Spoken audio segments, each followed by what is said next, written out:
Welcome to the You Need More Money podcast. I'm your host, Matt Monero. I come to you from our studios in Dallas, Texas, every single Thursday. 10 a.m. Central Standard Time is when we record. You can watch this on YouTube, Facebook Live, but you can also get the podcast every time we put up a new episode on iTunes or Stitcher under the You Need More Money podcast. Yeah, I'm in Texas. I'm in Dallas, Texas. I'm 400 miles from Hurricane Harvey. But the impact of Hurricane Harvey can be felt here. I mean, we're already starting to see gas prices increase. I think just overnight gas prices went up just 10 cents a gallon here in the Dallas-Fort Worth. I think that's completely directly correlated to the fact that the refineries are shut down there. I mean, this Harvey thing is real.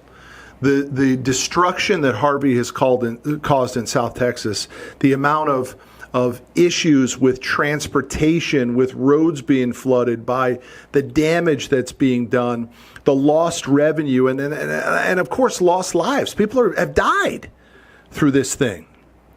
And lots of people were prepared for this. I mean, the reality was we had plenty of time to prepare for this. This wasn't like it just jumped on Texans overnight. I mean, people had food, they had sandbags, they had generators, but the floodwaters literally got so high that for most people, no matter what preparation they did, it wasn't enough. I mean, Mother Nature is the keeper of the cards. I mean, she makes the rules, man. We just play by them. And it has really wreaked havoc on South Texas, now wreaking havoc on southern Louisiana. And even though I'm 400 miles away and it's beautiful sunshine today, we're all still feeling it. I mean, my clients are transportation clients. These guys drive trucks. They drive tow trucks. They do delivery. They do construction. That stuff is completely shut down there. But there's a story that nobody's talking about. And probably nobody wants me to talk about it either, but this is a story that I'm faced with so many times since my brother-in-law got sick with cancer 3 years ago and he died 2 years ago. I have just seen it so many times in my life that I can't take it anymore. Why are so many people unprepared? Why don't they see the future? See, everybody wants to see the future the way it's presented on social media. Everybody wants to see it as, yeah, when I get my mansion on the beach and my Lambo. Well, what about if you get your shit repossessed? What if you get cancer? What if your wife has an affair on your ass? You see that coming? I mean, are you prepared for that? Because despite the preparation that so many people had with Harvey, most people didn't have boats. Some people had boats. And those some people have really become the unsung heroes of Hurricane Harvey. They took their boats, whether they were an inflatable raft that they had and they inflated it in their garage, or a boat that they had down at the dock, and they have saved hundreds and hundreds and hundreds of lives. Nobody's ever going to talk about those guys. The guy that just said, I can't get to work, but I'm going to put myself to work because I'm extra uber prepared with my boat, and I'm going to go help people. Because people do need help, man. The elderly need help down there in Hurricane Harvey. The disabled need help. The learning disabled need help. And only a few people were prepared enough to really be able to deliver that help. They bought boats. And they were able to help a shitload of people through Harvey. And nobody's ever going to talk about those guys.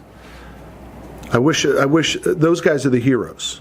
There's a ton of heroes in this Harvey story. The amount of fire, the amount of police, the amount of people that have flown in from outside places. My friend Grant Cardone loaded up his plane with toiletries and canned foods and stuff. He's flying his plane down there all on his own dime to try to help down there. And that's fantastic. But the big question is, when the hell are you going to help yourself? I mean, seriously, when are you going to get your shit together, learn from Harvey, learn from the sadness of other people, and get yourself prepared? Why couldn't you, if you were in Houston, Texas, said, honey, this one looks like it's going to be a humdinger. Let's jump in the car, let's drive to the airport, and we're going to spend the week until we all feel good that we can go back in Laguna Beach at the Surf and Sand Hotel right on the beach. And we're gonna enjoy the California lifestyle for a week because we're completely prepared and in control of our lives. I mean, that's the problem. We're not in control of our own damn lives because we only choose to see the good of the future. We don't have the guts to prepare for the bad. And most of us aren't even doing that. So the challenge is, man, the thing that you can learn from Hurricane Harvey is to get your shit together. I'm sick and tired of seeing it happen to people. See the future before it happens and stop dreaming of all the good stuff that everybody's got on social, which isn't theirs anyway. 99% of that bullshit is not theirs. They're in front of their buddy's house. I mean, I just saw a video recently about the Mayweather fight, and the guy was filming all the fancy cars in the driveway. Turns out it was his neighbor's driveway. It wasn't even his driveway. But he made the viewers believe that it was his driveway at a party that he was going to. The guy wasn't even going to the party. Think about it. What if you lost that major account? What if you got sick, man? I was just talking to a friend of mine the other day, a guy that I used to do a lot of business with. I haven't done business with him in years. And I called for him, and the receptionist said, yeah, she was very cagey about it. She said, yeah, he doesn't come in much anymore. And I made the assumption that the business had gotten so strong that he didn't need to come in anymore. But when I left the voicemail for him and he called me back yesterday, he told me he had a stroke. He's my age, 48 years old. He was working out on Father's Day, and then he had a stroke. A major brain hemorrhage. He couldn't see straight. He couldn't sit down anymore. Every time he sat down on a chair, he literally fell over. He had no control over his body. They rushed him to the hospital. 5 days in a coma. He said there was a 2% chance of survival, but it looks like he will make a 100% recovery from it. Now, he's been out of the office basically for 3 months. He will only work on Wednesdays and Mondays for the rest of the year until he makes a complete recovery. And guess what? The business is run like a top. They're having record weeks and record months. Man, you got to think this stuff through before it happens to you. See the future, man. Both the good and the bad is the message from Hurricane Harvey. Get yourself a damn boat. I mean, it's just an amazing story that happens all the time, and I can't take it anymore. I'm so sick and tired of people who cannot take control of their own lives, and they become the victims to everything that happens to them. And the sad part is, man, that some bad shit can happen to some really good people. And you might be one of the good ones. You might be working your ass off. You might be trying hard. You might be treating people fairly. You might be of high upstanding character. But that don't matter with your money. If you don't get your money right, you will get bitch slapped when things happen that are completely out of your control. And I'm begging you, stop living like that. So, I mean, let me give you a real strategy of a way that you could actually fix this. How could you actually prepare better for a Hurricane Harvey, or for losing your major account, or for getting sick, or your wife leaving you, or your house burning down?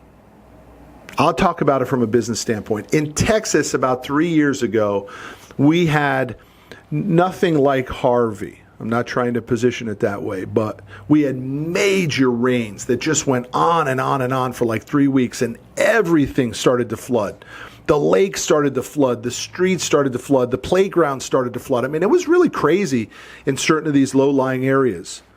And where I keep my boat on a lake, it's called Scott's Landing Marina. There's a little hamburger joint at the end of the dock. It's called Big Daddy's Store, and they make these hamburgers.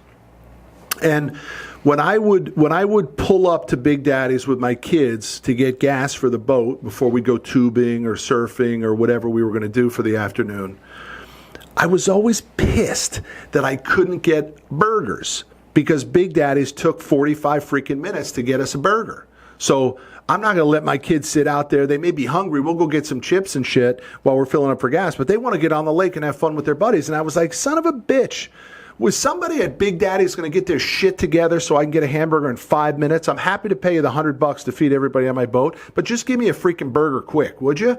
Why can't you staff up, get your processes right, your systems right, so that when a guy pulls up to get gas for his boat, he can go right in, get hamburgers real quick, and leave and get back to the fun? They could never get it right. You know what else they never did? They never asked me for any of my information.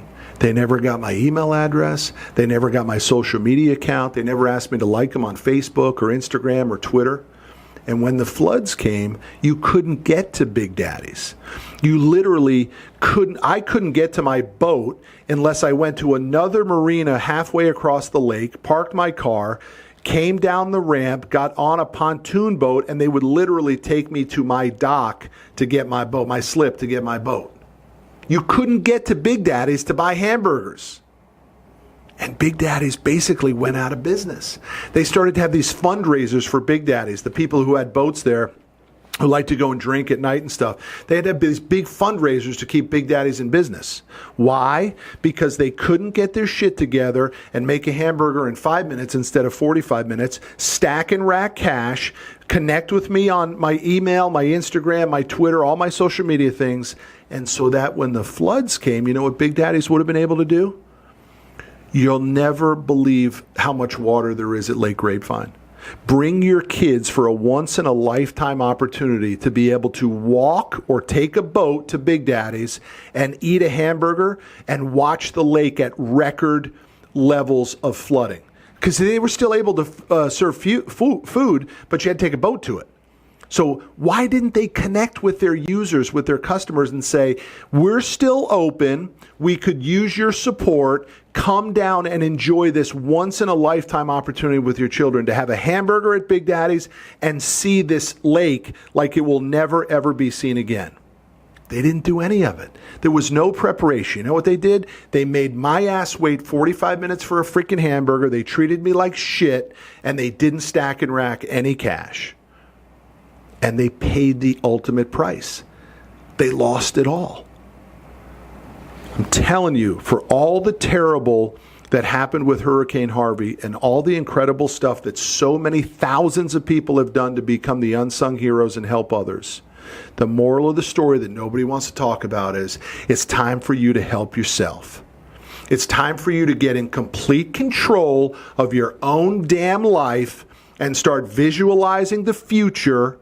Every day, see your future how you want to do it, both the good and the bad, and then build a plan and a strategy to protect yourselves so that when the floods come to Lake Grapevine or the floods come to Houston, Texas, you can say, honey, we're going to Laguna Beach for the week. We don't got a jack with this bullshit.